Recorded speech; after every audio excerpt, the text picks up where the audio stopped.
Hey everyone, how you doing? Bert again. We haven't spoken for a while, and I have some questions for you. Now, first of all, I'd like to say I want to start doing these live sessions every week. Get some feedback from you. You help me, I help you. Hopefully that's a good combination. Now, earlier in the week, I had an email from a prospective English client, student, who is an engineer and is trying to get a executive position. And they must have gone to ChatGPT or Gemini or something. They had a very detailed 3-week program all laid out for themselves. And they had all kinds of actual lesson plans and everything laid out. And they also wanted to get a higher score on the Cambridge English assessment, which is great. But after over 5,000 hours of teaching and coaching executives and that, and English, business English, and IT, I've come to realize there's a big difference between getting native, getting natural, getting confident, being able to lead meetings and that sort of thing, and give your opinions and be at the same level of speaking as you are in Brazil or Colombia or Europe, wherever you are, in English, versus the accuracy that these tests, the IELTS, the CELPIP, the AE, the CEA, all these tests go for. And they're two different things. And I really don't like to teach for test scores because it's about accuracy. It's not about fluency. And I'm sure you've heard me say many times, fluency and accuracy work against each other. When we try to be really accurate, then we're thinking about our English. We're thinking about the words we're going to use in that. We're thinking about the grammar and the pronunciation and everything. And that's the old overthinking thing. You need to get to the point where you trust your English and you're focused on the idea, not your English.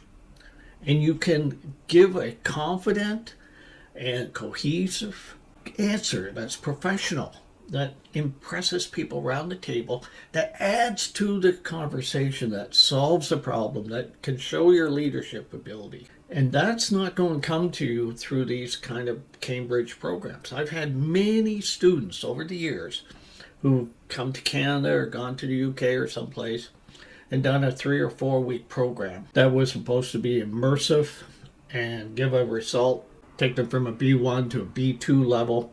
And those are only labels. Those are only, you answered a certain set of questions, you spoke in a certain way that said, oh, you're a B2, you're not a B1.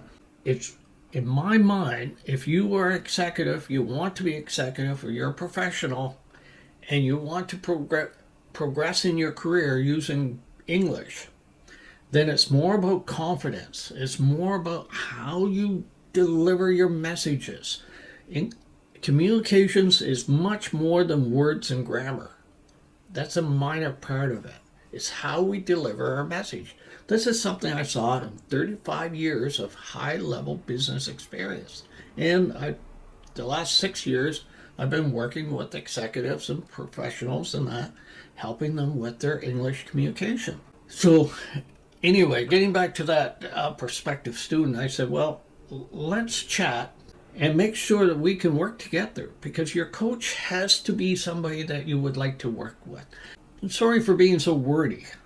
The whole purpose of this video is to find out from you what you think is the right approach to these things. And if somebody's an A1, an A2, maybe a weak B1, which just a label again, you probably do need your regular English teacher, and you might as well not be making the investment that it takes to work with, an executive coach like myself. But to move that, say, from B2 to C1 is a whole different thing, especially if it's in the business professional context. So let me know how you're doing. Maybe you've moved from the Middle East or Europe or Latin to Canada, US, or you've been there for a while and you're working, or you've got your English job now and you want to move to the executive level, let me know. And let me know what you think is most important to you in, say, a 10-week executive English program. Okay, you have a great day. And thanks so much for listening to me. I really sincerely want to hear your opinion. So let's get in there and talk.